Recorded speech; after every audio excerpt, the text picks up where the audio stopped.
আসসালামু আলাইকুম। আজকে 17 তারিখ, জহরের নামাজ পড়লাম। তারপরে আমার বাড়ির পাশে এই রাস্তাগুলা আমি অনেক বছর আগে এই দিক দিয়ে আসছি, আর আসি নাই। এখন আর নিজেই চিনতে পারছি না। আসলে এখানে নতুন নতুন অনেক বাড়িঘর হয়ে গেছে। আমি যে ওই আমার একটা কাকার বাড়ি আছে ওই পাশে, তো সেখানে যাব, যাওয়ার পরে রাস্তায় চিনতেছি না। আচ্ছা, শরীফ কাকার বাড়ি কোন দিক দিয়ে যাব?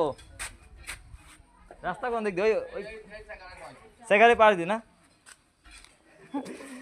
আমার বাড়ির মোটামুটি 5-10 মিনিট লাগে।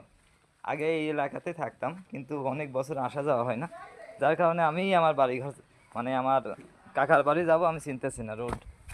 এই যে এই গলি দিয়ে যাচ্ছে, এই গলি দিয়ে আমার যেতে হচ্ছে। আগে এইসব জায়গায় কত ঘুরে বেড়াইছি, কিন্তু আসলে সময়ের ব্যবধানে, এটাই বলতেছি যে সময়ের ব্যবধানে মানুষ কত চেঞ্জ হয়ে যায়। এই যে এখানে ছিল, এটা ছিল অনেক বড় একটা মাঠ। এই মাঠে আমরা ছোটোবেলায় সারাদিন খেলাধুলা করতাম, ক্রিকেট খেলতাম, ফুটবল খেলতাম। দেখেন এখন কত বড় বড় বাড়ি হয়ে গেছে। এই যে এইসব বাগানে আগে,